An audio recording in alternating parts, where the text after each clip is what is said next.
Okay, so ayan po, magandang morning sa inyong lahat mga madam sir, mga boss, mga lods, mga lodi, mga idol.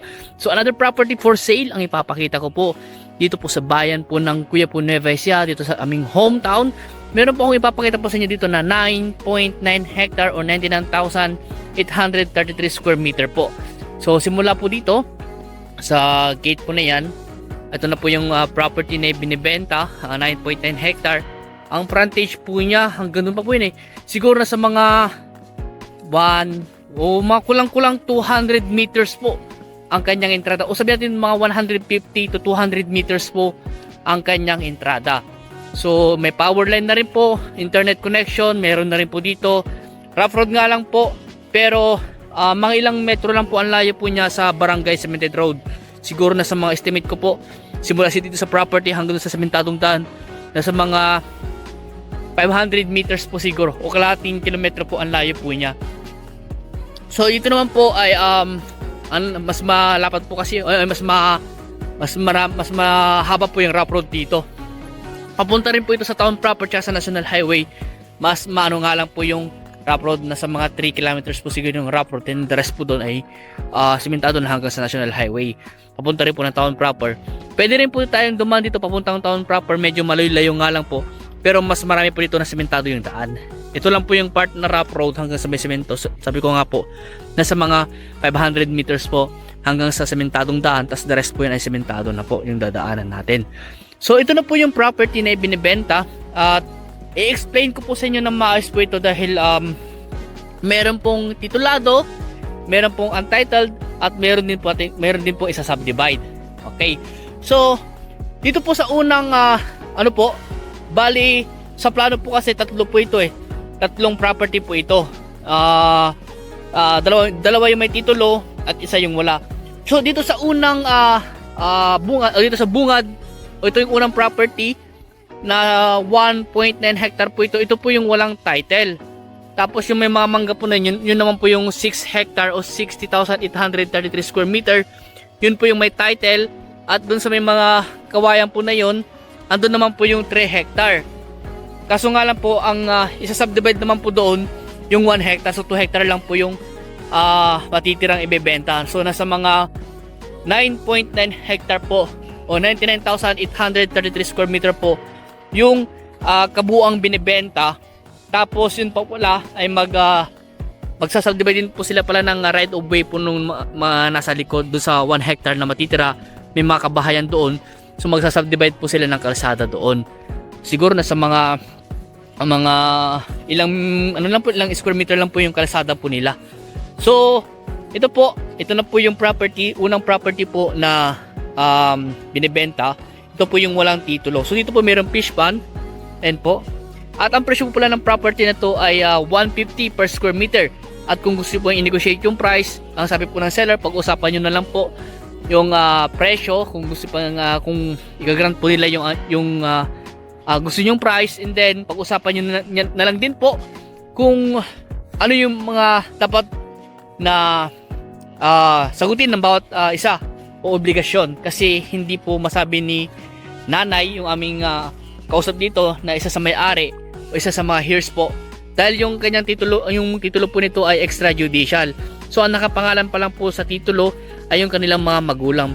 So nag-usap-usap na po silang mga magkakapatid na ibenta na yung property po nila. Kagaya po ng isang property po nila doon na naibenta po na sa isang kliyente po namin, na pipirma po lahat ng mga kapatid po nila. Ayan. So ito na po yung dito sa part na ito, palay po yung tinanim nila. As dito sa part na ito ay mga mais naman po ang tinanim nila. So at ang source of water po dito, deep well. Mayroon po itong deep well na nakabaon. Tapos mayroon po itong isa, dalawa o tatlong fish pond po ito eh. Mayroon po siyang tatlong fish pond. At mayroon po itong nasa mga 50 more or less po na puno ng mangga. At ang nabubukid po dito siguro na sa mga nabubukid, mga 4 o 5 hektarya po yung nabubukid po niya. Estimate ko lang naman po yun. And then ito pong property po na ito ay meron pong pa-slope. Kagaya po dito, medyo pababa po dito. Tapos meron pong fish pan sa part na ito.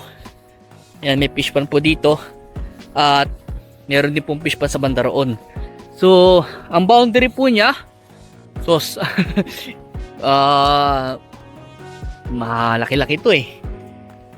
So, kung may drone video sana tayo, kung may drone picture tayo, kaso nga lang, wala po si Boss Jason ngayon, kaya wala po tayong drone picture. Pero, kung magbi-viewing po kayo, ituturo ko na lang po sa inyo yung boundary ng property nito.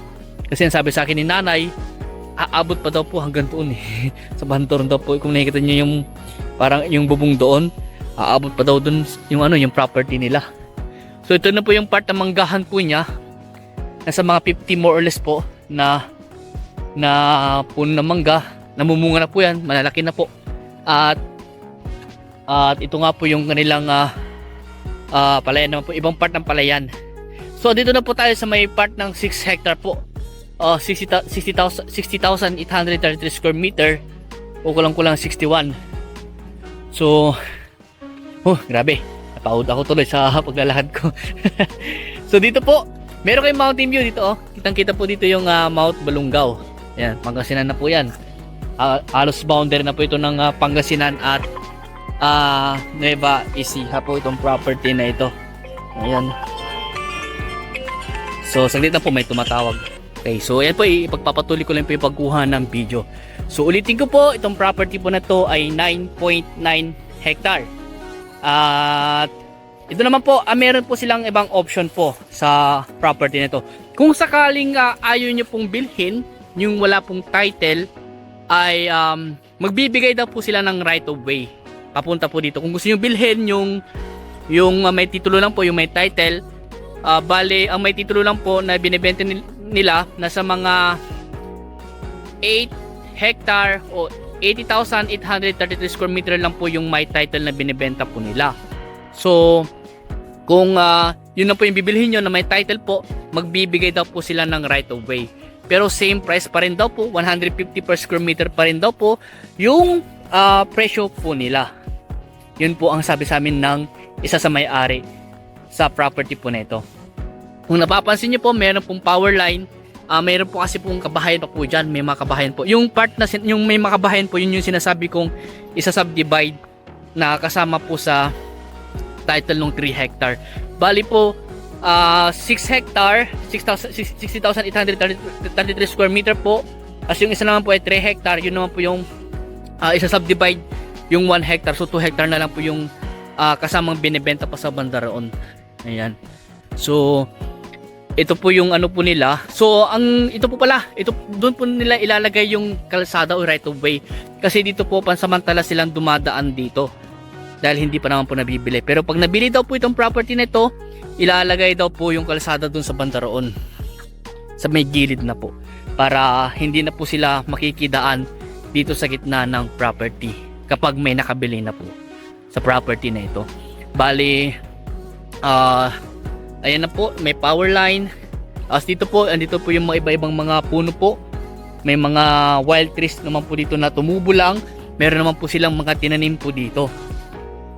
Ayan. So, maganda po itong property na to. Ideal po ito sa farming, o rancho, ganun po. Pwede rin po sa pang-camping. Ayan. Pero soon po, yung kalsada po, kasi gumawa na sila ng barracks nila dyan eh. Ang actually, nasimulan na daw po atang sementuhin yung ibang part papunta po sa town property sa kabilang kalsada po, yung mas ano po yung rough road, yung mas mahaba. Pero ongoing na daw po yung pagsesemento ayon po sa mga tao dito na nakausap po namin. Ayan. So, okay. Tignan natin yung ibang part dito sa part na ito. At estimate nga namin yung puno ng mangga na sa mga 50 more or less. Pwede pang tataas pa doon kasi yun ang sabi sa amin ng isa sa may-ari po, nasa mga 50 more or less po na puno ng mangga. So ito na yung mga kabahayan, no? Ito siguro yung isa subdivide, yung part na yan. Tapos ito na ibang part, ayun po. Tapos andun naman po yung ibang part. Tapos dito po medyo masukal po dito, pero andito po yung ibang mga puno ng mangga na kasama sa bentahan. Okay. So puntahan naman po natin yung ibang part ng property. Okay po. So dito naman po ipapakita ko yung dalawang fish pan po dito. Bali isa po dito yung fish pan po dito, tsaka yung fish pan po doon. Tapos yung fish pan din po doon. Bali tatlo yung fish pan po nitong property na ito. Hindi ko lang po natanong kay nanay o sa isang may-ari po dito kung may laman yung mga fish pan po nila. Siguro may laman siguro ito. Tapos ipapakita ko rin po sa inyo yung kanilang deep well na ginagamit po nila pampatubig sa kanilang palayan. So ito po yung palayan po, yung ibang part ng palayan po nila. Medyo tinamaan yung palay nila. Oh. Tapos ang mura pa ng presyo ng palay ngayon. Yun lang. Okay. So maganda po itong property na ito na ano po na yun nga pang rancho. Ayan, at pwede rin pong pang camping. Ayan, pwede rin pong pang farming itong property na ito. So ito po yung pangatlong fish pan po. Maluwang-luwang din. At ito po yung ibang part ng mangga po nila. Estimate ko nga po baka nasa mahigit 50 yung puno ng mangga. Doon pa lang po marami na po yung puno ng mangga dyan eh. Yan, dyan pa lang po marami na puno ng mangga. At ito po yung kanilang deep well na ginagamit po nila pampatubig po sa kanilang palayan. Ito po. Tapos may kubo dito, nasira nga lang yung kubo nila. So ito po yung deep well po nila. May makina di tres na tubo na nakabaon at ito po yung ibang part ng kanilang bukirin. So ang boundary po hanggang pa po yan sa bandaron daw po eh. Gaganon na po yan. Tapos andun po yung ibang part, yung 2 hectare po andun sa bandaron na. So may mga puno ng kawayan po na yan, kasama po yan sa bentahan. Ayan po. So dito po sa part nito pa slow po siya. Yung kung nakikita niyo po yung baka po doon, hanggang doon pa po yung property, lalagpas pa daw po sa puno na yan. At kailangan po talaga natin itong ipa-relocate survey po. O kailangan po ipa-relocate survey tsaka ipa-subdivide kasi yun nga po, isa-subdivide po natin yung 1 hectare tapos yung right of way na iiwan po nila dun sa mga kalsada ng mga nasa mga kabahayan po dyan. So kailangan po natin yun. At ito po pala yung sinabi sa akin. At ito po pala, kung gusto nyo pa rin pong bilhin yung kung gusto nyo pa rin bilhin yung walang titulo, kaya naman po natin patituluhan po yan kasi meron naman po tayong mga contact o tagalakad ng dokumento na kaya pong patituluhan po yung part na yan. Tsaka sila na po ang nagmamay-ari po dyan. Nung time po kasi na hindi po nila naasikasong patituluhan. Pero yung palibot po ng property o yung makatabi ng property po na walang titulo ay mga titulado na po yan. At sila lang po yung hindi lang po nila na patituluhan po yan. Pero kayang-kaya po ating patituluhan po yan nung sakasakali. Pero kung ayaw nyo pong bilhin, ay magbibigay na lang po sila ng right of way at yung 80,833 square meter na lang po yung kanilang ibibenta. Ang presyo pa rin po ay 150 per square meter. Kung buo po yung bibilhin pati yung walang titulo, nasa 9.9 hectare o 99,833 square meter, kulang-kulang 10 hektarya na po ang price, ang kabuang kabuang area ng property. So 99,833 square meter, tapos yung presyo po ay ganun pa rin po, 150 per square meter. At kung gusto yung i-negotiate yung price ay ang sabi nga po, pag-usapan nyo na lang po nung mga seller po regarding po sa price. At ganun din po pag-usapan nyo din po regarding po sa obligasyon po ng bawat isa. Kasi kailangan po talaga pag-usapan yun para meron pong malinaw na kasunduan sa bawat panig po. Ayan. Kung nakita nyo po yung mga, ayun po, yung palayan po na yan, kasama pa rin po yan. Ang estimate nga po nila,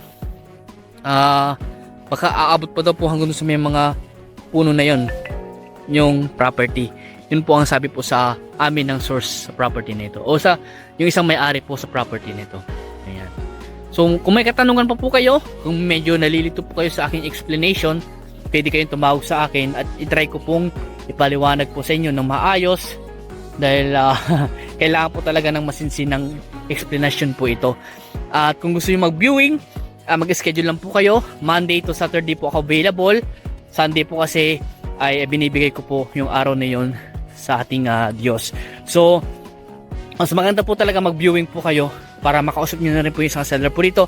At hawak po ni nanay yung mga dokumento po dito, yung dalawang title at saka yung lot plan po. Tapos pag-usapan nyo na rin po yung price and also the obligation po ng bawat isa kung magustuhan nyo po yung property na to. Ayan. Kung tinatanong nyo po kung pwede pong bank finance or may terms, ay wala po. Ang gusto po ng mga may-ari o ng mga seller ay spot cash po ang gusto po nila. Ayan. So hanggang dito po muna.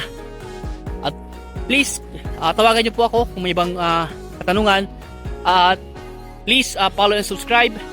Sa mga hindi pa nakapag-subscribe dyan, mag-subscribe na po kayo. Sa mga hindi pa nakapag-follow, mag-follow na po kayo sa akin Facebook, sa aking YouTube, para ma-update kayo o ma-notify kayo kapag may mga bago po kaming mga upload na lot for sale. Ayan po. So hanggang dito po muna at maraming salamat po sa inyo lahat at God bless po.